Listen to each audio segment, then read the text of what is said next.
जी, तो आज हम स्टार्ट करते हैं एटॉमिक स्ट्रक्चर से, मतलब एटम के स्ट्रक्चर के बारे में हमने डिस्कस करना है। इसका कुछ पार्ट हमने फर्स्ट चैप्टर में जब बेसिक कॉन्सेप्ट्स ऑफ केमिस्ट्री के बारे में पढ़ा था, तब भी हमने एटम का ब्रीफ सा देखा था स्ट्रक्चर के क्या होता है, एटम के अंदर फंडामेंटल पार्टिकल्स कौन कौन से प्रेजेंट होते हैं, फिर एटॉमिक नंबर क्या होता है, मैस नंबर क्या होता है। तो ये सारी बातें हम बेसिक कॉन्सेप्ट्स में भी देख चुके हैं। तो अब उन्हीं को थोड़ा सा मज़ीद एक्सप्लोर करते हैं। सबसे पहले कि एटम होता क्या है। Atom is the basic unit of matter consisting of nucleus composed of protons and neutrons surrounded by electrons.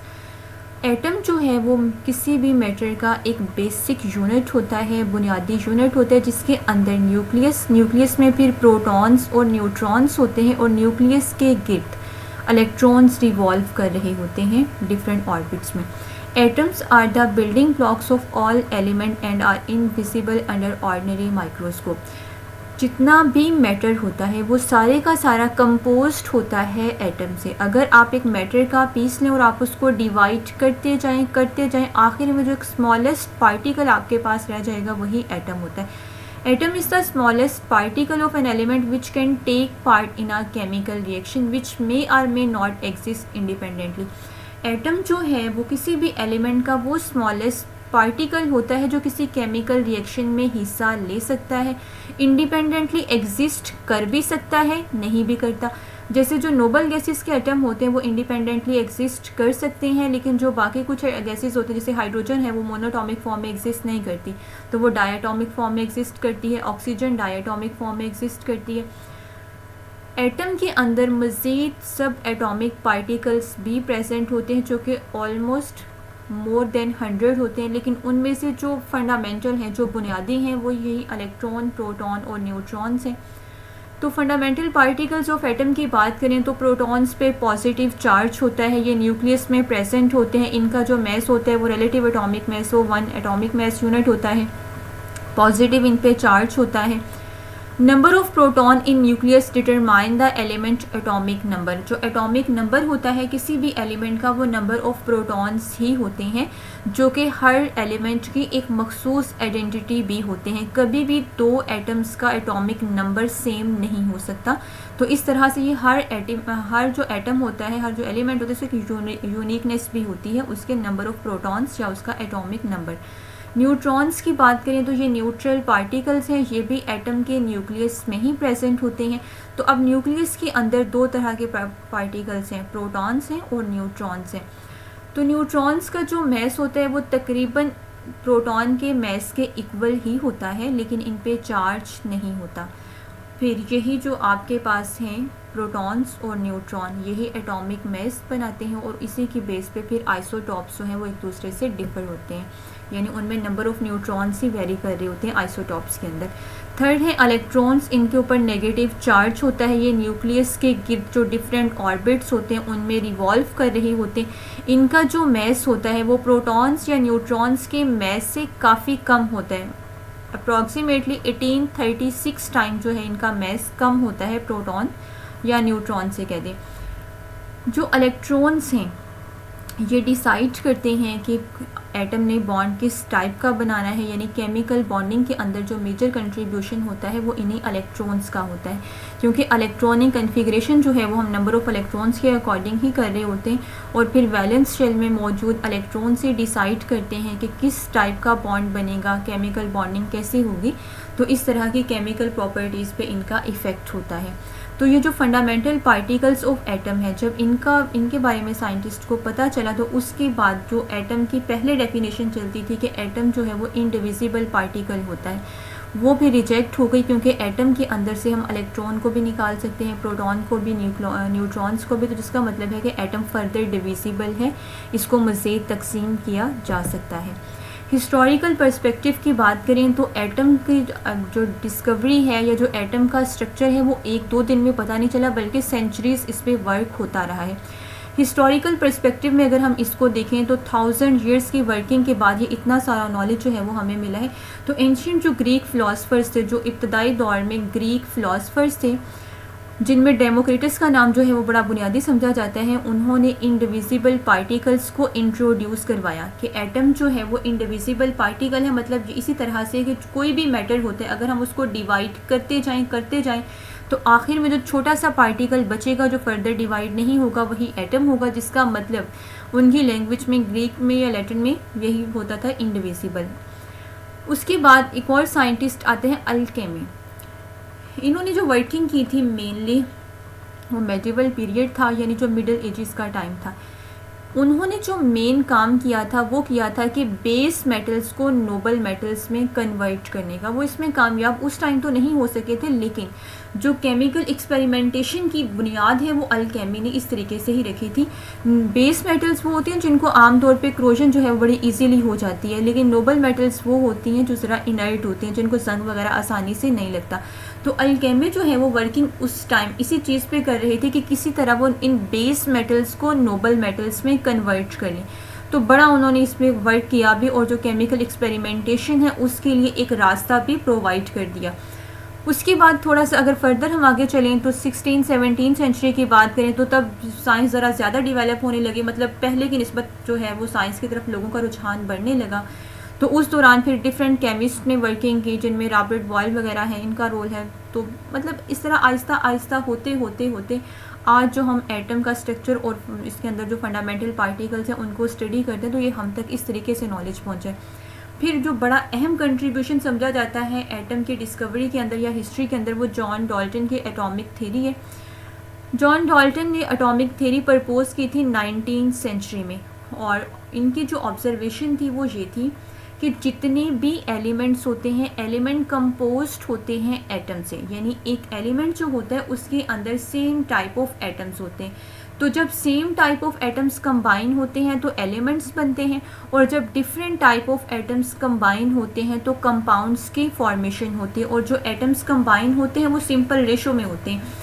तो जॉन डाल्टन की ये थियोरी भी काफ़ी इम्पॉर्टेंट रही, और इसने भी एक बेसिक फ्रेमवर्क प्रोवाइड कर दिया केमिकल रिएक्शंस को स्टडी करने के लिए, या किसी भी मैटर की कंपोजिशन को स्टडी करने के लिए। जैसे इन्होंने कहा कि एलिमेंट होगा तो एलिमेंट के अंदर सेम एटम्स होंगे, कंपाउंड होगा तो कंपाउंड के अंदर डिफरेंट भी हो सकते हैं। तो इस तरह से लोगों का रुझान जो है वो कंपोजिशन ऑफ मैटर की तरफ भी गया। उसके बाद थोड़ा सा मज़ीद आगे आए 19 के बाद, या लेट 19 या अर्ली 20th सेंचुरी की बात करें तो तब ज़रा एडवांसमेंट जो थी वो साइंस के अंदर बढ़ गई थी। तो सब एटॉमिक पार्टिकल्स की डिस्कवरी हुई उसी टाइम पीरियड के अंदर, जिसमें डिफरेंट साइंटिस्ट ने डिफरेंट एक्सपेरिमेंटेशंस परफॉर्म करवाए। जैसे सर विलियम क्रूक हैं, उन्होंने कंडक्ट करवाया एक्सपेरिमेंट गैस डिस्चार्ज ट्यूब का, जिसके रिजल्ट में कैथोड रेस डिस्कवर हुई। बाद में जे थॉमसन ने कहा कि ये कैथोड रेस जो है वो बेसिकली इलेक्ट्रॉन्स ही हैं। गोल्डस्टेन ने जो कैनाल रेस डिस्कवर की, बाद में पता चला कि वो कैनाल रेस जो है वो एक्चुअली प्रोटॉन्स ही हैं। इस तरह, और वो भी उस केस में अगर आपने हाइड्रोजन गैस यूज़ की हो। उसके बाद फिर रदरफोर्ड ने जो है वो प्रेडिक्शन दी कि एटम का जो सेंटर होता है उसमें प्रोटॉन्स के अलावा भी कोई पार्टिकल्स मौजूद हैं। फिर चैडविक ने उन पार्टिकल्स को डिस्कवर किया जो कि न्यूट्रॉन थे। तो जब ये सारे फंडामेंटल जो पार्टिकल्स हैं वो एटम के डिस्कवर हुए, तब जो डेफिनेशन थी कि atom can not be further divide, तो वो चेंज हो गई। उसके बाद है, अगर हम मज़ीद थोड़ा सा आगे आते हैं early to mid 20th century की बात करें तो इसमें फिर रदरफोर्ड की एटॉमिक थ्योरी, नील्स बोहर जो है इनकी एटॉमिक थ्योरी जो थी, और फिर क्वांटम का कॉन्सेप्ट थोड़ा इवॉल्व होने लग गया। पहले लोग जो थे वो ज़्यादा मतलब आए क्लासिकल मैकेनिक्स की तरफ, फिर फर्दर डेवलपमेंट हुई तो क्वांटम मैकेनिक्स की तरफ जो है वो मूव किया। तो इस दौरान ये सारी जो डिस्कवरीज थी वो साइड बाय साइड चल रही थी। तो advances in particle physics, quantum chemistry, spectroscopy वो बढ़ती गई जैसे जैसे एटम का स्ट्रक्चर ज़्यादा एक्सप्लोर होता गया।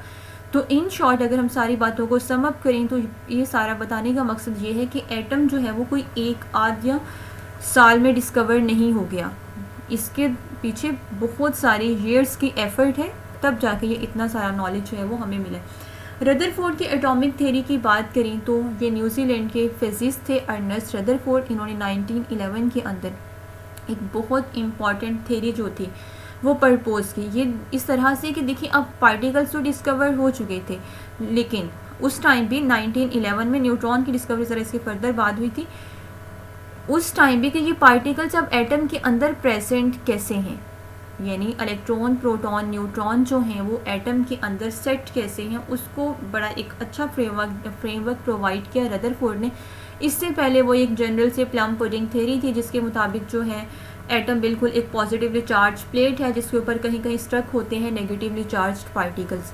लेकिन रदरफोर्ड के एटॉमिक थ्योरी के बाद वो प्लम पुडिंग जो मॉडल था वो भी रिजेक्ट हुआ। तो रदरफोर्ड ने एक्सपेरिमेंट, वही गोल्ड फॉइल एक्सपेरिमेंट था इनका, कि उन्होंने बहुत थिन सी शीट ली थी गोल्ड की, उसके ऊपर अल्फ़ा पार्टिकल की बम्बार्डमेंट करवाई, आगे फोटोग्राफिक प्लेट लगा दी इन्होंने। तो जो अल्फ़ा पार्टिकल्स थे उनकी मूवमेंट से इन्होंने कुछ ऑब्ज़र्व किया। तो क्या थी इनकी ऑब्जर्वेशन के ज़्यादातर जो अल्फ़ा पार्टिकल्स थे वो उस गोल्ड फॉइल में से विदाउट डिफ्लेक्शन जो है वो पास हो गए थे। कुछ जो थे वो स्मॉल एंगल से डिफ्लेक्ट हुए थे, कुछ लार्ज एंगल से डिफ्लेक्ट हुए थे और कुछ कम्प्लीटली बाउंस बैक हो गए थे। तो कंक्लूड क्या किया इन्होंने इस चीज़ से, इन्होंने कंक्लूड ये किया कि ज़्यादातर पार्टिकल्स का सीधे गुजर जाना ये शो कर रहा है कि मोस्टली जो स्पेस है एटम के अंदर वो एम्प्टी है, वो खाली है, इसलिए ज़्यादातर जो पार्टिकल्स हैं वो अनडिफ्लेक्टेड पास हो गए हैं।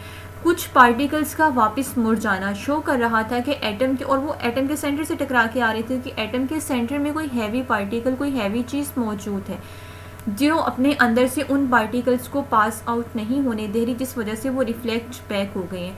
तो इन्होंने उस टाइम फिर जो कॉन्सेप्ट दिया था वो यही था कि एटम के सेंटर में जो है न्यूक्लियस होता है जिसके अंदर प्रोटॉन्स और न्यूट्रॉन्स प्रेजेंट होते हैं, और इलेक्ट्रॉन जो हैं वही शेल्स में न्यूक्लियस के बाहर जो है वो वहाँ पे रिवॉल्व कर रहे होते हैं। लेकिन फिर इनके मॉडल के ऊपर भी बहुत से ऑब्जेक्शंस आए। कौन कौन से ऑब्जेक्शन थे वो भी हम देखेंगे। तो इम्प्लीकेशंस वही हैं जो अभी हमने देख लिए हैं कि कॉन्सेप्ट ऑफ न्यूक्लियस जो था वो इन्होंने इंट्रोड्यूस करवाया कि न्यूक्लियस के अंदर प्रोटॉन्स, न्यूट्रॉन्स वगैरह प्रेजेंट हैं।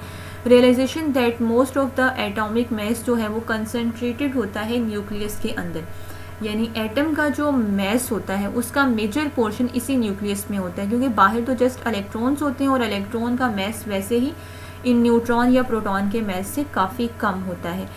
लेकिन अब फर्दर ज़रूरत थी इस पे वर्क करने की, एटम की स्टेबिलिटी को एक्सप्लेन करने की, क्योंकि साइंटिस्ट अब क्वेश्चन मार्क ये लगा रहे थे कि अगर आप ये कह रहे हैं कि इलेक्ट्रॉन जो है वो यहाँ पे न्यूक्लियस के गिर्द रिवॉल्व कर रहे होते हैं, तो जो चीज़ रिवॉल्व करती है वो तो एनर्जी को इवॉल्व करेगी और फिर एक टाइम आना चाहिए कि एनर्जी उनकी ख़त्म हो और जो इलेक्ट्रॉन्स हैं वो न्यूक्लियस में गिर जाएं, लेकिन ऐसा कभी नहीं होता। तो रदरफोर्ड मॉडल पर डिफेक्ट तो सबसे पहला वो स्टेबिलिटी ऑफ एटम का ही था कि एटम तो एक स्टेबल एंटिटी है, लेकिन आप जिस तरह से मॉडल प्रेजेंट कर रहे हैं इसके मुताबिक तो जो है मूवमेंट हो रही है और उसमें रेडिएशन जो है वो कॉन्टीन्यूसली इमिट होनी चाहिए और अल्टीमेटली जो है उनको न्यूक्लियस में फॉल कर जाना चाहिए इलेक्ट्रॉन्स को, लेकिन ऐसा नहीं होता। उसके बाद सेकेंड जो ऑब्जेक्शन था वो ये था कि absence of electron quantization. Quanta का जो कॉन्सेप्ट था वो मेनली एसोसिएट मैक्स प्लैंक के क्वांटम थ्योरी के साथ भी किया जाता है, जिसके मुताबिक एनर्जी जो है वो एब्सॉर्ब या रिलीज फिक्स एनर्जी पैकेट्स यानी क्वांटा की फॉर्म में होती है, लेकिन इन्होंने क्वांटम को कंसीडर नहीं किया था। क्वांटम मैकेनिक्स के कॉन्सेप्ट के साथ इन्होंने एफिलिएट नहीं किया था अपनी थ्योरी को, जिसकी वजह से काफ़ी सारे क्वेश्चन मार्क इनकी थ्योरी पे आए। थर्ड था कि स्पेक्ट्रल लाइन प्रेडिक्शन, कि जिस तरह से रदरफोर्ड मॉडल बता रहे हैं इसके मुताबिक तो एनर्जी कॉन्टीन्यूसली इमिट हो रही है क्योंकि इलेक्ट्रॉन मुसलसल मूव कर रहे हैं, तो फिर अगर हम इसे प्रिज्म या स्पेक्ट्रोमीटर में से पास करें तो हमारे पास कॉन्टीन्यूस स्पेक्ट्रम आना चाहिए, लेकिन जो एटम का स्पेक्ट्रा एक्चुअल में आता है वो लाइन स्पेक्ट्रम आता है। तो उसके बारे में रदरफोर्ड जस्टिफाई नहीं कर सके थे। इलेक्ट्रॉन के ऑर्बिट्स के बारे में कि किस तरह से जो हैं, इन्होंने कहा था कि जैसे सन के गिर्द प्लैनेट्स रिवॉल्व कर रहे होते हैं इस तरह न्यूक्लियस के गिर्द भी ये इलेक्ट्रॉन जो होते हैं वो रिवॉल्व कर रहे होते हैं, लेकिन चार्ज पार्टिकल्स जो होते हैं वो तो कॉन्टीन्यूसली फिर रेडिएशंस को इमिट करते हैं, जो कि ये बात जस्टिफाई नहीं कर सके थे रदर अपनी थ्योरी से कि फिर वो स्टेबल कैसे है। फिर इन डिफेक्ट्स को दूर करने की कोशिश की बोहर ने अपनी एटॉमिक थ्योरी में। बोहर ने बेस बनाया था मैक्स प्लैंक की क्वांटम थ्योरी को ही। तो इन्होंने एक तो ऑब्जेक्शन वो दूर कर दिया है कि क्वांटाइजेशन को जो है वो कंसीडर नहीं किया गया था रदरफोर्ड की थ्योरी में, तो क्वांटम मैकेनिक्स को तो इन्होंने कंसीडर किया। अब Bohr propose that electron in atom can only occupy certain discrete energy levels or orbit. इन्होंने ये कहा कि जो इलेक्ट्रॉन्स होते हैं वो न्यूक्लियस के गिर्द फिक्स्ड एनर्जी ऑर्बिट्स में होते हैं, वो एनर्जी इवॉल्व या इमिट सिर्फ इवॉल्व या एब्जॉर्ब सिर्फ उसी सूरत में करते हैं जब वो जंपिंग करते हैं, या तो हायर शेल से लोअर में या लोअर से हायर में, यानी एनर्जी चेंज सिर्फ उस सूरत में आता है जब वो लोअर से हायर में मूव करें या हायर से लोअर में मूव करें, जब तक वो अपने एनर्जी ऑर्बिट में रहेंगे तब तक उनमें एनर्जी चेंज नहीं आएगा, ना वो इवॉल्व करेंगे एनर्जी को, ना एब्जॉर्ब करेंगे। और दूसरी बात, जो इवॉल्व या एब्जॉर्ब करनी है वो भी फिक्स्ड एनर्जी पैकेट्स की फॉर्म में करनी है, और उन फिक्स्ड एनर्जी पैकेट्स को क्वांटा कहा जाता है। एनर्जी लेवल्स इन्होंने इस तरह से इंट्रोड्यूस करवाए कि जो आपके पास न्यूक्लियस होते हैं, न्यूक्लियस के गिर्द जो शेल्स होते हैं, जो ऑर्बिट्स होते हैं, वो एनर्जी उन सब की डिफरेंट होती है। जो न्यूक्लियस के करीब होता है उसकी एनर्जी कम होती है, जैसे जैसे न्यूक्लियस से डिस्टेंस बढ़ता है उनकी एनर्जी भी इंक्रीज होती है। ऑर्बिट्स को शो करते हैं हम प्रिंसिपल क्वांटम नंबर के साथ। ये प्रिंसिपल क्वांटम नंबर भी अभी हमने फर्दर स्टडी करना है, आगे आएगा। तो इन्होंने ये कहा था कि energy of electron in a particular orbit is proportional to the principal quantum number square, या दूसरे वर्ड्स में आप यूँ कह लें कि जो एनर्जी होती है वो शेल नंबर के स्केयर के डायरेक्टली प्रोपोर्शनल होती है, कि जैसे जैसे शेल बढ़ते जाते हैं तो एनर्जी भी उनकी बढ़ती जाती है।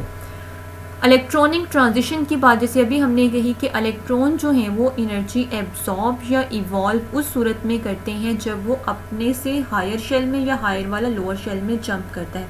अब जैसे अभी हमने कहा कि जो शेल न्यूक्लियस के करीब होगा उसकी एनर्जी कम होगी, मतलब यूँ फर्ज कर लें कि पहला जो शेल है उसकी एनर्जी कम है, दूसरे की उससे ज़्यादा है, तीसरे की उससे ज़्यादा। तो अब जो इलेक्ट्रॉन अगर पहले शेल में प्रेजेंट है और वो सेकंड में जंप करना चाह रहा है, तो पहले की एनर्जी कम है, दूसरे की ज़्यादा, तो वो एनर्जी को एब्जॉर्ब करके अपर शेल में मूव कर सकता है, और वो एनर्जी की फिक्स्ड अमाउंट होगी जो उसको एब्जॉर्ब करना होगी अपर शेल में जंप करने के लिए। और अगर अपर शेल का इलेक्ट्रॉन लोअर में आना चाह रहा है तो वो एनर्जी को इवॉल्व करेगा, खारिज करेगा, और वो भी फिक्स्ड एनर्जी होगी जो इवॉल्व होगी। स्पेक्ट्रल लाइंस तो इस तरह से, अब चूँकि एनर्जी जो है वो कॉन्टीन्यूसली एब्जॉर्ब या इमिट नहीं हो रही, डिस्क्रीट मैनर में हो रही है, तो इसलिए जो स्पेक्ट्रा आता है वो भी लाइन स्पेक्ट्रा आता है। और एटम का स्पेक्ट्रा जो होता है वो या लाइन एब्जॉर्प्शन स्पेक्ट्रम होता है या इमिशन स्पेक्ट्रम होता है। यानी अगर जो आपके पास एनर्जी एब्जॉर्ब होगी, एब्जॉर्ब की सूरत में होगी, अगर इलेक्ट्रॉन लोअर से अपर शेल में जंप करेगा तो लाइन एब्जॉर्प्शन स्पेक्ट्रम आएगा, और अगर हायर वाला लोअर में आएगा तो एनर्जी इमिट होगी, तो उस केस में लाइन एमिशन स्पेक्ट्रा आएगा। स्टेबिलिटी ऑफ एटम को इन्होंने इस तरह से जस्टिफाई किया था कि इलेक्ट्रॉन्स जो हैं वो पहले वहाँ पे जाते हैं, यानी फर्स्ट शेल के अंदर इलेक्ट्रॉन सबसे पहले मूव जाते हैं, वो इसीलिए क्योंकि वो लोअर एनर्जी स्टेट में होते हैं, और जहाँ पे एनर्जी कम होती है वहाँ पे इनकी स्टेबिलिटी ज़्यादा होती है। तो ये एनर्जी के लिहाज से इलेक्ट्रॉन की फिलिंग होती है, इसलिए एटम जो है वो एक स्टेबल चीज़ होती है। उसके बाद बोहर के पॉस्टुलेट्स की बात करें तो वही है जो हमने डिस्कस कर लिया कि electron revolve around the nucleus in circular orbit, और वो हर ऑर्बिट की एनर्जी क्वांटाइज्ड होती है। इलेक्ट्रॉन इमिट या एब्जॉर्ब नहीं करते रेडिएशन को जब तक वो अपने स्टेट में रहते हैं, अपनी स्टेशनरी स्टेट में रहते हैं, वो सिर्फ उस सूरत में करते हैं जब वो हायर से लोअर या लोअर से हायर में जाते हैं। Electron can transition between energy level, और यही जो इलेक्ट्रॉनिक ट्रांजिशंस होती हैं इन्हीं के दौरान ही एनर्जी एब्जॉर्ब या रिलीज होती है। लिमिटेशन की बात करें तो इन्होंने जो अपना मॉडल दिया था वो हाइड्रोजन एटम की बेस पे दिया था। हाइड्रोजन के पास एक ही इलेक्ट्रॉन होता है, तो इनका मॉडल काफ़ी हद तक एप्लीकेबल था उन स्पीशीज़ पे जो मोनो इलेक्ट्रॉनिक थे, जिनके पास एक ही इलेक्ट्रॉन था। लेकिन मल्टी इलेक्ट्रॉनिक सिस्टम पे ये काफ़ी सारे इसके जो पोस्टुलेट्स थे वो एप्लीकेबल नहीं हो रहे थे। मोनो इलेक्ट्रॉनिक स्पीशीज़ एक तो हाइड्रोजन है, दूसरा हीलियम। हीलियम का एटॉमिक नंबर होता है 2। अगर आप उसमें से एक इलेक्ट्रॉन निकाल लें तो वो बन जाएगा He+1, तो उस फॉर्म में उसके पास एक ही इलेक्ट्रॉन होता है। इस तरह लिथियम पे जब +2 चार्ज होगा क्योंकि उसका एटॉमिक नंबर 3 होता है, जब 2 इलेक्ट्रॉन्स आप निकाल लोगे तो तब उस पर चार्ज आएगा +2 और उसके पास एक ही इलेक्ट्रॉन होगा। तो इस तरह के स्पीशीज़ पे तो ये एप्लीकेबल था, लेकिन जिनके पास नंबर ऑफ़ इलेक्ट्रॉन ज़्यादा होते हैं तो बोहर की थ्योरी प्रॉपरली उन पे जस्टिफाई नहीं हो रही थी। सेकंड ये था कि जब स्पेक्ट्रा लिया गया इलेक्ट्रिक या मैग्नेटिक फील्ड की प्रेजेंस में, तो तब जो एटम का जो स्पेक्ट्रा होता है वो लाइन स्पेक्ट्रम होता है। लाइन स्पेक्ट्रम होता ये है कि आपका जो स्पेक्ट्रम है ना उसमें बाकायदा डार्क और वाइट लाइंस होती हैं, यानी आपके पास या तो बैंड जो होगा वो डार्क होगा, लाइन वाइट होगी, या बैंड जो है वो लाइट होगा और लाइन डार्क होगी। तो ये इस तरह से स्पेक्ट्रा आता है एटम का, अभी हम फर्दर देखेंगे भी। तो इन्होंने कहा ये था कि जो एटम का स्पेक्ट्रा आता है वो लाइन स्पेक्ट्रम होता है, वो बात इनकी ठीक भी थी। लेकिन जब एक हाई रिजॉल्विंग स्पेक्ट्रोमीटर से स्पेक्ट्रा लिया गया तो हर मेन लाइन के दरमियान में भी कुछ लाइंस अपीयर हो रही थी। बोहर उन लाइंस के बारे में नहीं बता सके थे कि वो लाइंस किस वजह से अपीयर होती हैं। या फिर जब स्पेक्ट्रा हम इलेक्ट्रिक या मैग्नेटिक फील्ड की प्रेजेंस में लेते हैं तब भी लाइंस की स्प्लिटिंग हो जाती है, जिसे ज़ीमन या स्टार्क इफेक्ट भी कहा जाता है। जब स्पेक्ट्रा लिया जाता है मैग्नेटिक फील्ड की प्रेजेंस में तो जो स्प्लिटिंग होती है वो ज़ीमन इफेक्ट, और जब इलेक्ट्रिक फील्ड की प्रेजेंस में तो जो स्प्लिटिंग होती है वो इलेक्ट्रिक फील्ड की प्रेजेंस में स्टार्क इफेक्ट। तो वो ज़ीमन और स्टार्क इफेक्ट को भी जस्टिफाई नहीं कर सके थे। तो इस तरह की कुछ लिमिटेशंस थी इनके मॉडल की भी।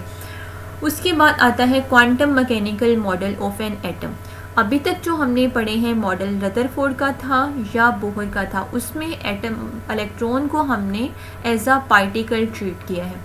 तो quantum mechanical model of an atom की अगर हम बात करें, the quantum mechanical model of the atom also known as the wave mechanical model, इसको वेव मैकेनिकल मॉडल या श्रोडिंगर मॉडल भी कहा जाता है। ये जो है एक ज़्यादा वाइडर या एक ज़्यादा माइक्रोस्कोपिक लेवल पे एटम की जस्टिफिकेशन है। इसके अंदर जो सबसे बेसिक चीज़ होती है वो होती है प्रोबेबिलिटी डेंसिटी। क्वांटम मैकेनिक्स के अंदर जो इलेक्ट्रॉन्स हैं, जितने भी इस तरह के पार्टिकल्स हैं, उनकी वेव लाइक नेचर को भी कंसीडर किया जाता है। तो unlike the Bohr model which describe electron as moving in well defined orbit, तो और इसमें बोहर में तो हमने ये कहा ना कि ऑर्बिट्स होते हैं जिनमें इलेक्ट्रॉन जो है वो मूव कर रहे होते हैं। क्वांटम मैकेनिकल मॉडल जो है वो रिप्रेजेंट करता है electron as existing within regions of space known as orbitals.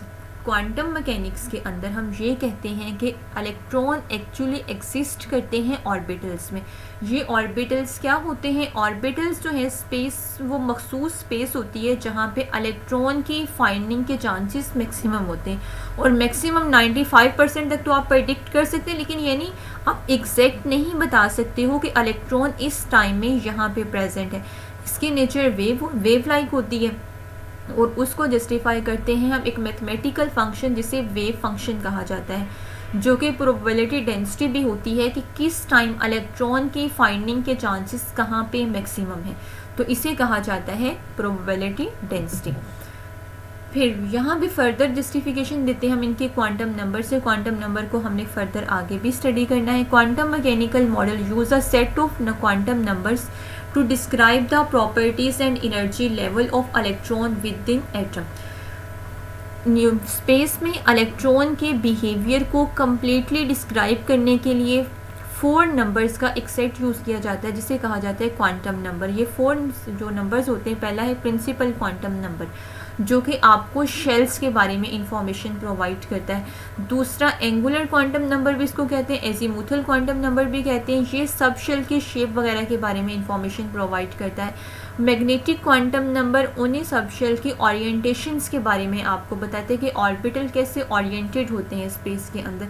Spin quantum number आपको ये बताता है कि एक ऑर्बिटल में जो मैक्सिमम 2 इलेक्ट्रॉन आ सकते हैं वो किस तरह से वहाँ पे को एग्जिस्ट करते हैं, क्योंकि दोनों 2 इलेक्ट्रॉन्स हैं और दोनों पे नेगेटिव चार्ज है, तो फिर वो कैसे एक ऑर्बिटल के अंदर स्टे कर लेते हैं। तो ये आपको बताता है spin quantum number.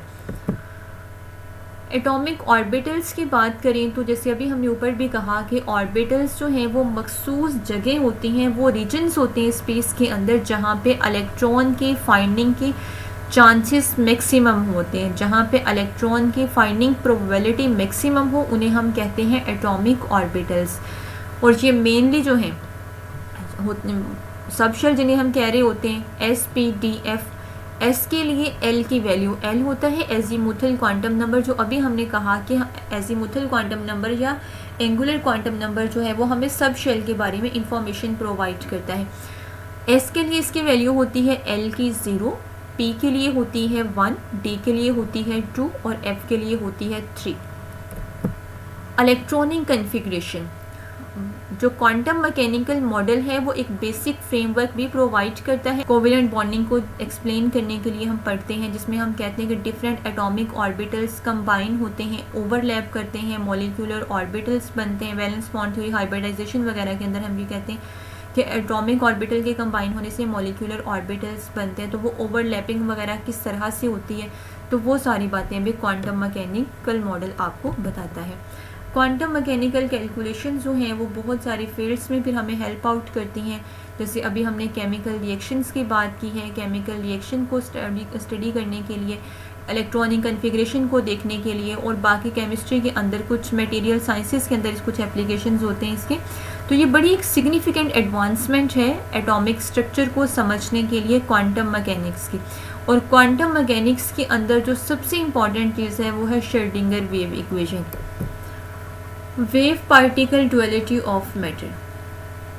The wave particle duality of matter is a fundamental concept in quantum mechanics that describe the dual nature of particles, जो कि आपको पार्टिकल्स की डुअल नेचर के बारे में बताता है। वो हमें नाम से ही पता चल रहा है, वेव पार्टिकल डुअलिटी, कि जो समझा ये जाता है कि लाइट वगैरह के अंदर पहले ये था कि सिर्फ लाइट वगैरह को स्टडी किया गया कि उनकी डुअल नेचर होती है, फिर स्टडी किया गया एटम और जो बाकी सब एटॉमिक पार्टिकल्स की उनकी नेचर डुअल होती है, और फिर पता चला कि जितना भी मैटर होता है सब डुअल कैरेक्टर रखता है, लेकिन कुछ के केस में ये डुअल कैरेक्टर हमारे लिए विजिबल होता है, कुछ केसेस में नहीं होता। तो ये बातें अभी हम नेक्स्ट देखते हैं डी ब्रॉगले हाइपोथेसिस में।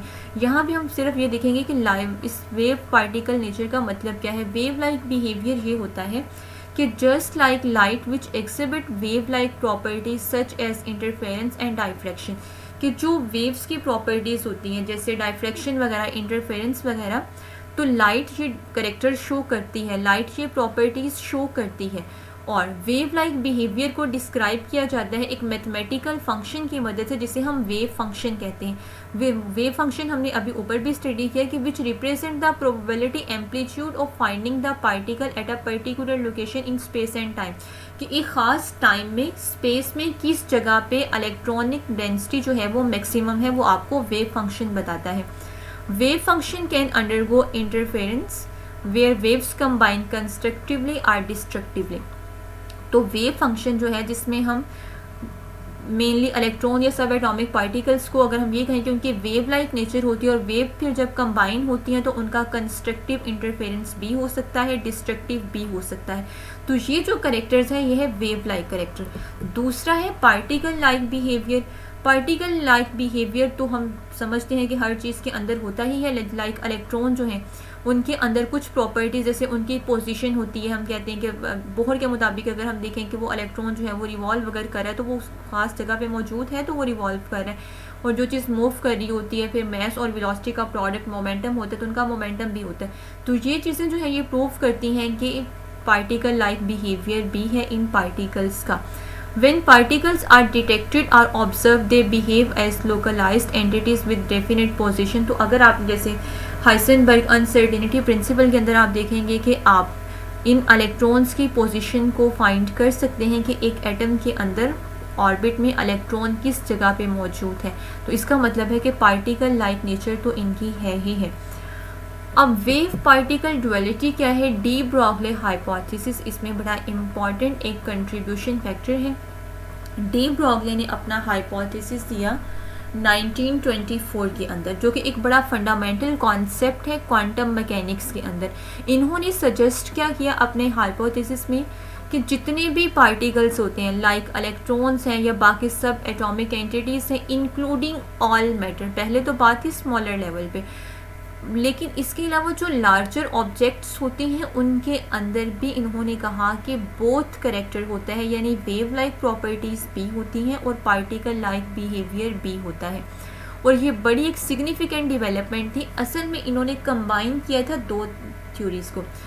एक जो आइंस्टाइन की इक्वेशन है E = mc², आइंस्टाइन जो है वो चीज़ों को ले रहे थे एज अ पार्टिकल, और दूसरी जो प्लैंक्स की इक्वेशन है E = hν, Planck's quantum theory जो है। तो उन दोनों को क्लब करके इन्होंने फार्मूला दिया जो कि ये था कि लैम्डा = h/p। लैम्डा है वेवलेंथ, और वेवलेंथ किसकी होती है? वेव्स की होती है। और h वैसे प्लैंक्स कांस्टेंट है, p मोमेंटम जो कि mv का प्रोडक्ट होता है, और मैस वेलोसिटी जो है ये पार्टिकल लाइक नेचर को कंफर्म करते हैं। तो इन्होंने कहा कि जितनी भी ऑब्जेक्ट्स होती हैं, चाहे वो लाइटर हैं चाहे वो हैवियर हैं, सबका लैम्डा होता है, सब में वेव लाइक करेक्टर होता है, लेकिन डिफरेंस ये होता है कि कुछ केसेस में वो हमारे लिए ऑब्जर्वेबल होता है और कुछ के केस में नहीं होता। अब अगर तो आप एक स्मॉल पार्टिकल लेते हैं तो उस केस में ये देखें ना, जैसे h/p है ये और p मोमेंटम, तो उसकी जगह पे आप mv ले लें। अगर मैस बहुत ज़्यादा बढ़ जाएगा तो लैम्डा बहुत ज़्यादा कम हो जाएगा, इसलिए क्योंकि जो चीज़ बड़े के नीचे होती है उसके साथ इन्वर्स रिलेशन है। अब मैस बढ़ेगा तो लैम्डा इंतहाई कम हो जाएगा, अगर मैस इंतहाई ज़्यादा हो गया तो जब लैम्डा काफ़ी कम हो जाएगा तो फिर वो नेग्लिजिबल हो जाता है, लेकिन करेक्टर उनके अंदर भी प्रेजेंट होता है जो हैवियर ऑब्जेक्ट्स होती हैं। तो ये था इनका डी ब्रॉगले का हाइपोथेसिस कि जितना भी मैटर होता है इंक्लूडिंग इलेक्ट्रॉन्स या सब एटॉमिक एंटिटीज़, सबके अंदर डुअल करेक्टर होता है। डुअल करेक्टर का मतलब वही है कि वेव लाइक प्रॉपर्टीज़ भी होती हैं और पार्टिकल लाइक प्रॉपर्टीज़ भी होती हैं। उन्होंने जो मैथमेटिकल फॉर्म दी वो थी lambda is equal to h/p। यहाँ पे लैम्डा जो है वो डी ब्रॉगले वेवलेंथ है, h प्लैंक्स कांस्टेंट है, उसकी वैल्यू भी यहाँ पे बता दी, और p जो होता है वो मोमेंटम होता है। और जो लाइटर ऑब्जेक्ट्स होते हैं उनका मैस चूँकि कम होता है इसलिए लैम्डा ज़्यादा होता है जो हमारे लिए ऑब्जर्वेबल होता है, लेकिन हैवियर ऑब्जेक्ट के केस में मैस बढ़ जाने से लैम्डा कम हो जाता है, इसलिए फिर वो नेग्लिजिबल हो जाता है। तो इम्प्लीकेशंस की बात करें तो वही है कि de Broglie hypothesis suggest that particles such as electron can exhibit wave like properties including interference and diffraction वगैरह, और इसके अलावा इनकी जो पार्टिकल लाइक प्रॉपर्टीज़ होती हैं वो भी होती हैं, और वेव लाइक प्रॉपर्टीज़ को हम वेव फंक्शन के साथ फर्दर जस्टिफाई करते हैं। इसी बात को फिर एक्सपेरिमेंटली कंफर्म भी किया, डी ब्रॉगले हाइपोथेसिस को कंफर्म किया डेविसन एंड जर्मन ने। उन्होंने 1927 में एक्सपेरिमेंट कंडक्ट करवाया जिसमें उन्होंने इलेक्ट्रॉन्स को डाइफ्रैक्ट करवाया क्रिस्टल लैटिस से, और उसके बाद पैटर्न को ऑब्जर्व किया तो वो सिमिलरली वही आ रहा था कि जो लाइट के केस में भी होता है, लाइट वेव्स के केस में होता है। तो जिसका मतलब था कि वाकई इनके अंदर जो है वो वेव लाइक कैरेक्टर प्रेजेंट है। सिग्निफिकेंस की बात करें तो de Broglie hypothesis was a crucial development in the foundation of quantum mechanics as it provide a unified framework for understanding the behavior of both particle and wave at a microscopic level। Quantum mechanics के अंदर हम इन्हीं wave like properties को microscopic level पे study करते हैं, तो इस तरह से ये एक बड़ा अच्छा फ्रेमवर्क था क्वांटम मैकेनिक को भी फर्दर डेवलप करने के लिए। उसके बाद है हाइसेनबर्ग अनसर्टेनिटी प्रिंसिपल। अनसर्टेनिटी का मतलब भी होता है गैर यकीनियत। तो हाइसेनबर्ग ने ये प्रिंसिपल इंट्रोड्यूस करवाया 1927 में, जिसमें उन्होंने कहा कि आप दो चीज़ों को साइमल्टेनियसली मेजर नहीं कर सकते हो प्रिसीजन के साथ। वो दो कौन कौन सी चीज़ें थी, एक तो पोजीशन और दूसरा मोमेंटम, कि delta X dot delta P is equal to or greater than h/4π।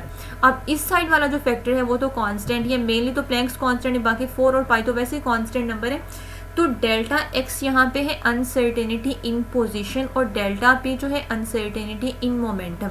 तो अगर आप सर्टेन होंगे, आप श्योर होंगे अबाउट पोजीशन, तो आपकी अनसर्टेनिटी बढ़ जाएगी अबाउट मोमेंटम। अगर आप सर्टेन होंगे, श्योर होंगे अबाउट मोमेंटम, तो आपकी अनसर्टेनिटी बढ़ जाएगी, गैर यकीनियत बढ़ जाएगी अबाउट पोजीशन। यानी इन दोनों को आप इकट्ठे प्रिसाइजली मेजर नहीं कर सकते हो। कैसे नहीं कर सकते हो? फॉर एग्जांपल आपके पास है एटम और आप उस एटम में इलेक्ट्रॉन की पोजीशन देखना चाह रहे हैं। अब इलेक्ट्रॉन की पोजीशन को देखने के लिए आपको ऐसी लाइट उसके ऊपर फॉल करवानी पड़ेगी जिसकी वेवलेंथ काफ़ी कम हो, यानी इलेक्ट्रॉन से कम हो, तभी उसकी पोजीशन को लोकेट कर सकते हैं। तो एक्सरेज वगैरह इस मकसद के लिए यूज़ की जाती हैं। अब जब आप एक्सरे फॉल करवाओगे एटम के ऊपर पोजीशन को देखने के लिए इलेक्ट्रॉन की, अब उसलिए आपको इलेक्ट्रॉन की पोजीशन तो पता चल जाएगी, लेकिन एक्सरेज जो हैं उनका वेवलेंथ अगर कम है तो उनकी एनर्जी उतनी ज़्यादा होती है। एनर्जी ज़्यादा होने से मोमेंटम जो है वो डिस्टर्ब हो जाएगा, क्योंकि मोमेंटम क्या है, मास वेलोसिटी का प्रोडक्ट। वेलोसिटी पे इफेक्ट होगा तो सारी सी बात है मोमेंटम डिस्टर्ब होगा। मोमेंटम डिस्टर्ब होगा आपका, तो मतलब अब आपको पोजीशन तो पता चल गई, लेकिन उस लम्हे आपका मोमेंटम जो था वो डिस्टर्ब हो गया। तो इसका क्या मतलब हुआ कि पोजीशन के बारे में आप श्योर हुए तो आपकी अनसर्टेनिटी बढ़ गई अबाउट मोमेंटम। अब अगर आप मोमेंटम के बारे में श्योर होंगे, वो कैसे हो सकते हैं कि आप ऐसी लाइट फॉल करवाएं जिसका वेवलेंथ ज़रा ज़्यादा हो, लेकिन ताकि उसकी एनर्जी कम हो और वो मोमेंटम जो है वो ज़्यादा डिस्टर्ब ना हो, तो उस केस में फिर आप उसकी पोजीशन फाइंड नहीं कर सकोगे इलेक्ट्रॉन की। तो उन हाइसेनबर्ग ने यही बात आपको बताई कि आप ये दोनों यानी पोजीशन और मोमेंटम जो है वो साइमल्टेनियसली मेजर नहीं, साइमल्टेनियसली का मतलब होता है सेम टाइम में, इकट्ठे प्रिसीजन के साथ मेजर नहीं कर सकते हो। तो position momentum, the principle state that the product of the uncertainties in position and momentum of a particle must be greater than और equal to a certain minimum value determined by Planck's constant. इसका मतलब यही है कि इन दोनों का जो product है या तो वो ग्रेटर होगा या इक्वल होगा h/4 यानी 4 और पाई तो वैसे ही कांस्टेंट है और h जो है वो भी प्लैंक्स कांस्टेंट है। तो मेनली ये किसके साथ रिलेट हो रही है, इसी प्लैंक्स कांस्टेंट के साथ। इम्प्लीकेशंस की बात करें तो the Heisenberg uncertainty principle implies that it is impossible to simultaneously know about the exact position and exact momentum. तो एक लिहाज से ये वेव पार्टिकल डुअलिटी की भी कंफर्मेशन है कि uncertainty principle is closely related to wave particle duality of matter, कि आप एक चीज़ के बारे में श्योर हो रहे हैं, आप उनकी वेव लाइक नेचर को कंफर्म कर रहे हैं, तो आपके पार्टिकल लाइक जो नेचर है वो डिस्टर्ब हो रही है। तो इस तरह से आप दोनों को साइमल्टेनियसली फाइंड नहीं कर सकते हो। तो ये एक बड़ा एग्जैक्ट मतलब था कि अगर आप फाइंड करना चाह रहे हैं इलेक्ट्रॉन की पोजीशन को, तो उस टाइम कंसीडर किया गया मोमेंटम जो है वो एग्जैक्ट नहीं होगा। तो ये भी एक माइक्रोस्कोपिक लेवल पे इम्प्रूवमेंट थी। Overall, Heisenberg uncertainty principle is a fundamental concept in quantum mechanics that places fundamental limits on the precision of simultaneous measurement of certain pairs of physical properties, कि आप इस तरह की जो प्रॉपर्टीज़ है उनको साइमल्टेनियसली प्रिसीजन के साथ मेजर नहीं कर सकते हो, इसलिए इस तरह के जो रिजल्ट्स हैं फिर उनको फर्दर वेरीफाई किया जाता है। एटॉमिक स्पेक्ट्रम, एटॉमिक स्पेक्ट्रम यानी एटम का जो स्पेक्ट्रम होता क्या है कि आपके पास लाइट है, रेडिएशन है, आपने उसको प्रिज्म में से या स्पेक्ट्रोमीटर में से पास करवाना है, आगे आपके पास एक पैटर्न आ जाएगा जो कि होता है स्पेक्ट्रम। फिर वो स्पेक्ट्रम जो है वो कॉन्टिन्यूस भी होता है, लाइन भी होता है। कॉन्टिन्यूस में जितने भी आपके पास वेवलेंथ्स होती हैं वो मर्ज होती हैं एक दूसरे के अंदर, बाकायदा उनकी कोई बाउंड्री नहीं होती। लेकिन जो लाइन स्पेक्ट्रम होते हैं इसमें बाकायदा पार्टीशन यानी डार्क और मतलब लाइंस और बैंड्स अलग अलग होते हैं। तो एटम का जो स्पेक्ट्रा होता है वो मेनली लाइन स्पेक्ट्रम होता है। ये लाइन स्पेक्ट्रम भी फर्दर दो तरह का होता है, emission spectrum and absorption spectrum. Emission जैसे नाम से पता चल रहा है कि emission spectrum is produced when atom emit electromagnetic radiation, और वो एटम जो है वो इलेक्ट्रोमैग्नेटिक रेडिएशन कब इमिट करेगा, जब वो जंप करेंगे उसमें मौजूद इलेक्ट्रॉन हायर एनर्जी से लोअर एनर्जी लेवल की तरफ, तभी इमिशन होगी। उस जो लाइट वहाँ से इमिट हो रही है आपने उसको प्रिज्म या स्पेक्ट्रोमीटर में से पास करवाना है, आगे आपके पास एक पैटर्न आ जाएगा जो कि उस एटम का एमिशन स्पेक्ट्रा होगा। अब उस पैटर्न के अंदर नंबर ऑफ लाइंस और उन लाइंस के दरमियान जो डिस्टेंस होता है वो हर एटम की मखसूस प्रॉपर्टी होती है। इस तरह से ये हम एटम की आइडेंटिटी पर्पस के लिए भी उसके स्पेक्ट्रा को यूज़ कर सकते हैं। दूसरा होता है एब्जॉर्प्शन स्पेक्ट्रम, नाम से पता चल रहा है जो लाइट एब्जॉर्ब हो रही है उसका स्पेक्ट्रा होता है ये। इन absorption spectrum is produced when atom absorb specific wavelength of electromagnetic radiation, कि आपने इलेक्ट्रोमैग्नेटिक रेडिएशंस फॉल करवाई हैं और जो एटम था उसने उसमें से सर्टेन जो वेवलेंथ से उनको एब्जॉर्ब कर लिया। एब्जॉर्ब करने के बाद क्या होगा कि इलेक्ट्रॉन जो है वो लोअर लेवल से अपर की तरफ जंप करेंगे, तो जो एनर्जी यहाँ पे एब्जॉर्ब होगी आपके स्पेक्ट्रा में ये डार्क लाइंस के फॉर्म में आपको नज़र आएगी। तो जो आपके पास होता है एमिशन स्पेक्ट्रम, इसमें जो लाइंस होती हैं वो ब्राइट होती हैं, जो बैंड्स होते हैं मतलब लाइंस के दरमियान में जो खाली जगह होती है वो डार्क होती है। जो एब्जॉर्प्शन स्पेक्ट्रम होते हैं इसमें लाइंस डार्क होती हैं और जो उनके दरमियान बैंड्स होते हैं वो वाइट होते हैं। तो इस तरह से इनके पैटर्न से भी आप इनको डिफ्रेंशिएट कर सकते हैं।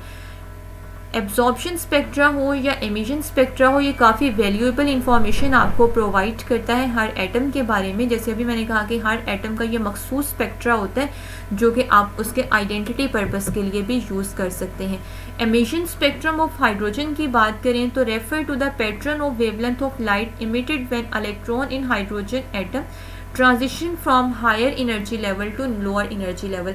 अब एमिशन स्पेक्ट्रा है तो एमिशन स्पेक्ट्रा आपको उसी सूरत में मिलता है जब इलेक्ट्रॉन हायर से लोअर एनर्जी लेवल में आते हैं। तो उस दौरान जो एनर्जी रिलीज होगी अगर आप उसको स्पेक्ट्रोमीटर में से पास करवाते हैं तो आपको जो पैटर्न मिलता है उसको फर्दर 5 सीरीज़ में डिवाइड किया जाता है। हाइड्रोजन के केस में वो कौन कौन सी 5 सीरीज़ होती हैं? Lyman series, Balmer series, Paschen series, Brackett series और Pfund series.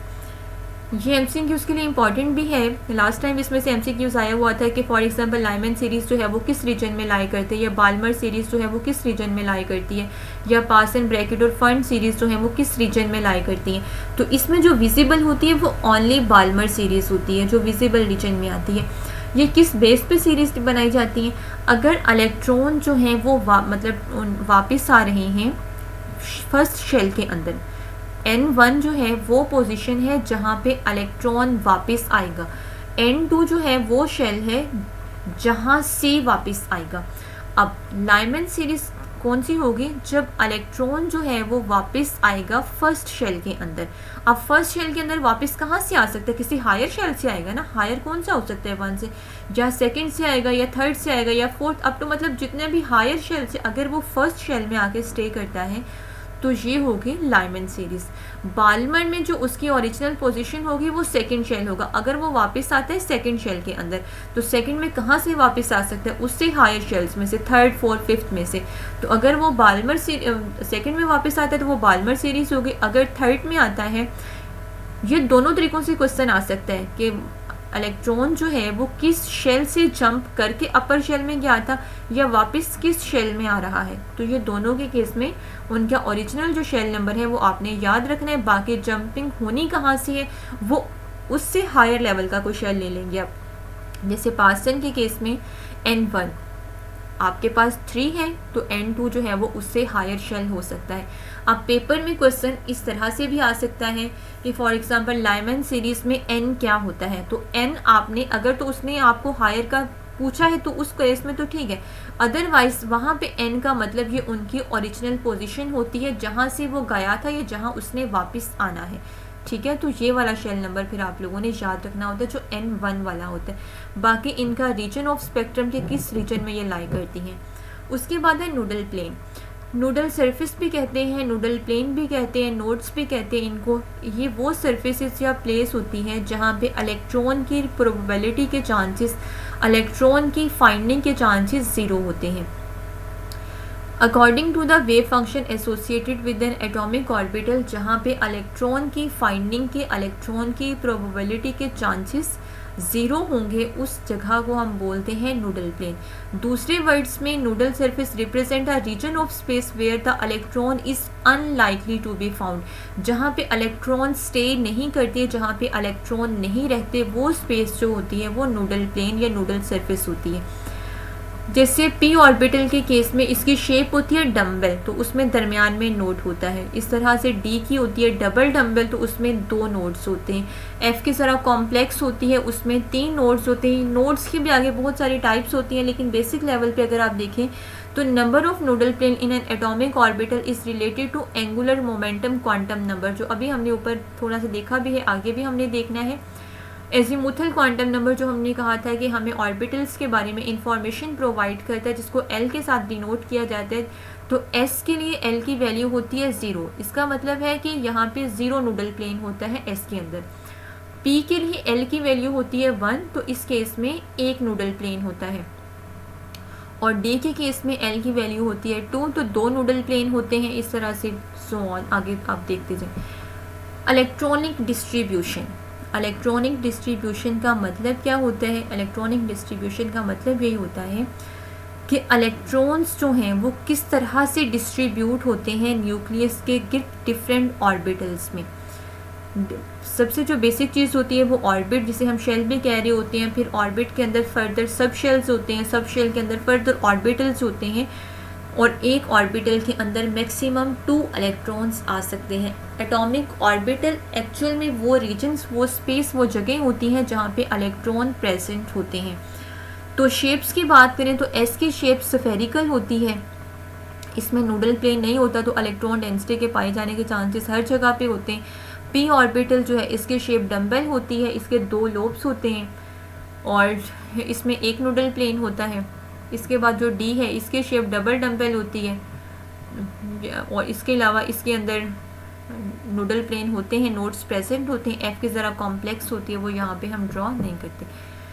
Electronic distribution, each orbital can hold a maximum of 2 electrons.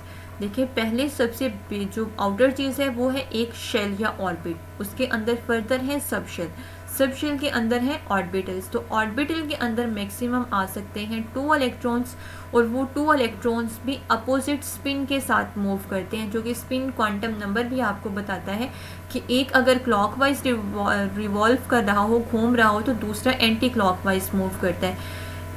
The distribution of electron जो होती है वो डिफरेंट रूल्स के अंडर होती है, जिनमें ऑफ पाउ प्रिंसिपल है, हुंड्स रूल देखेंगे हम, पॉली एक्सक्लूजन प्रिंसिपल है। तो ये डिफरेंट रूल्स अभी हम देखेंगे लास्ट पे।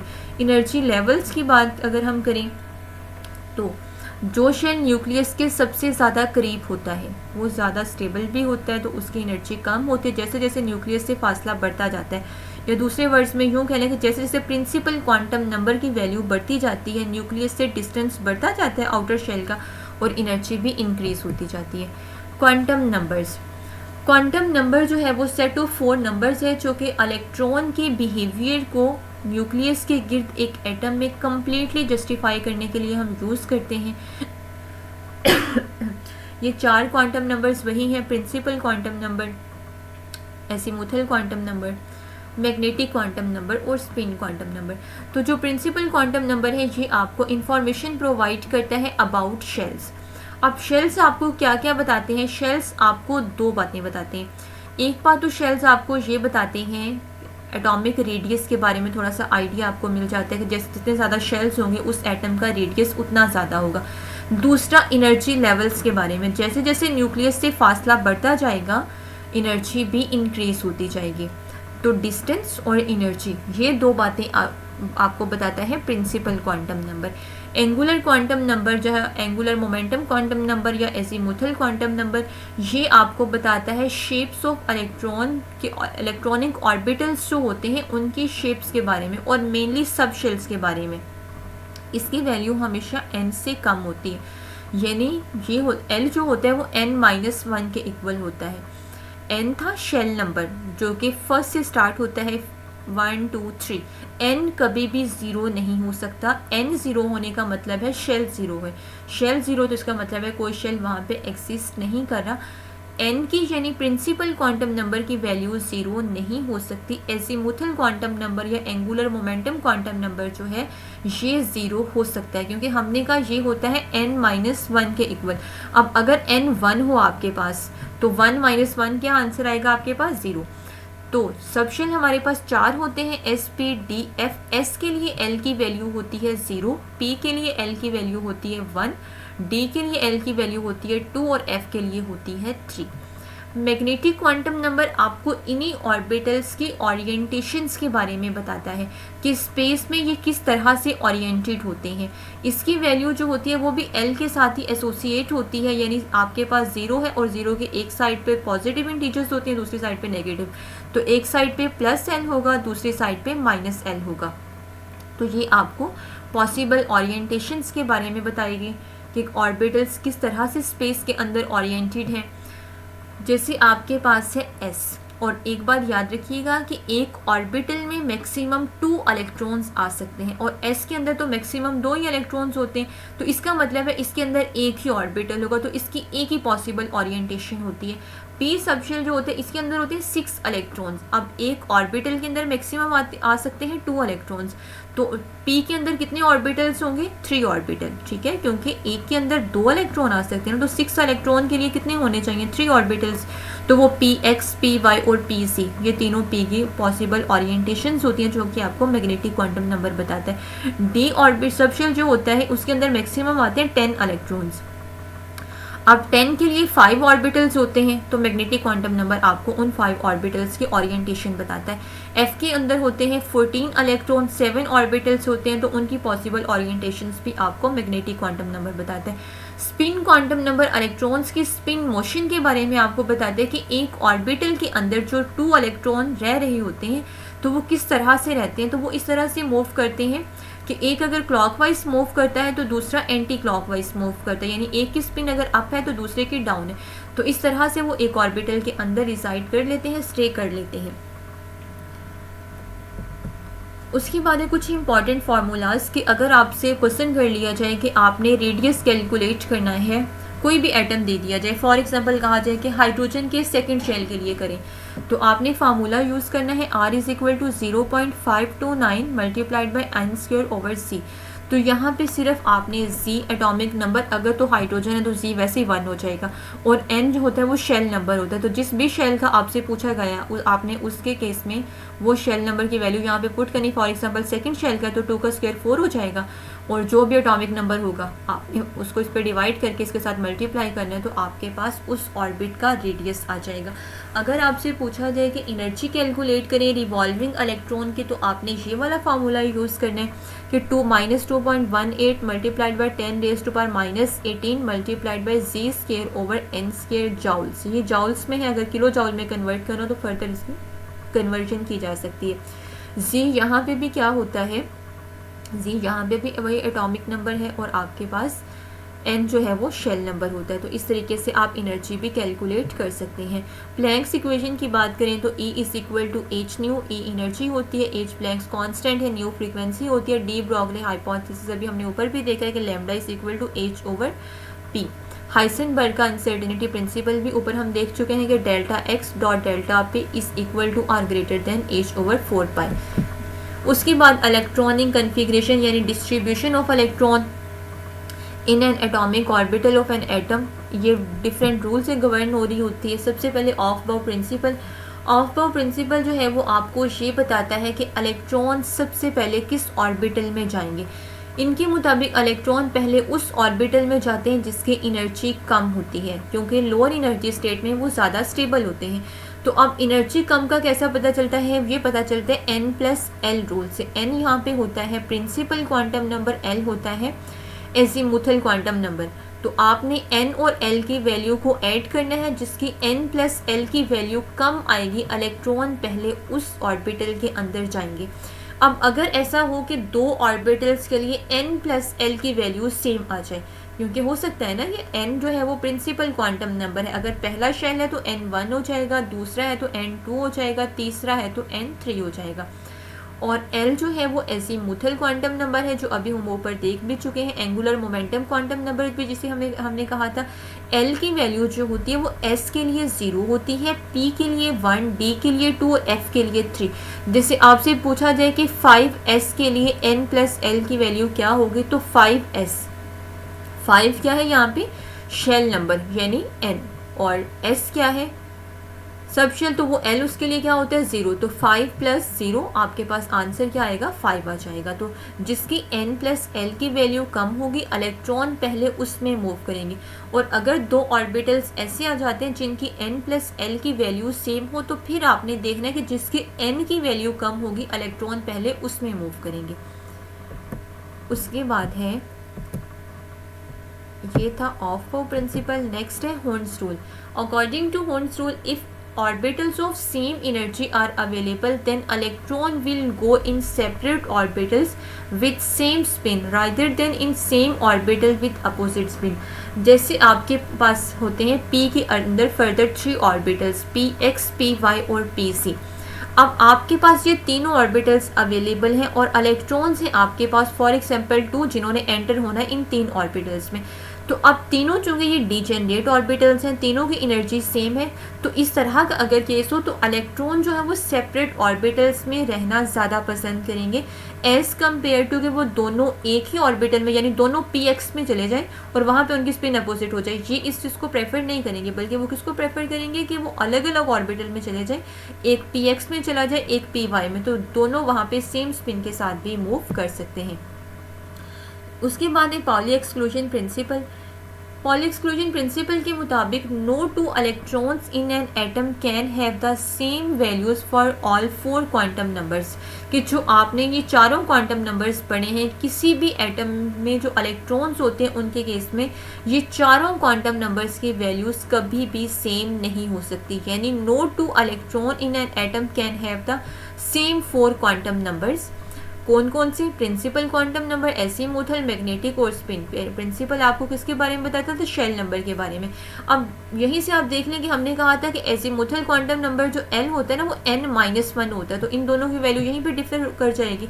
इस तरह से मैग्नेटिक क्वांटम नंबर जो आपको ओरिएंटेशन के बारे में बताता है, और स्पिन क्वांटम नंबर जो उनकी स्पिन मोशन के बारे में बताता है कि एक क्लॉकवाइज रिवॉल्व कर रहा है और दूसरा एंटी क्लॉकवाइज। तो इसमें स्पिन क्वांटम नंबर में भी जो एक अलग होता है इलेक्ट्रॉन, उसके लिए इसकी वैल्यू होती है +1/2 और एक के लिए होती है -1/2। तो वैल्यू जो है वो चारों क्वांटम नंबर्स की सेम हो भी नहीं सकती, और यही बात आपको पॉली एक्सक्लूजन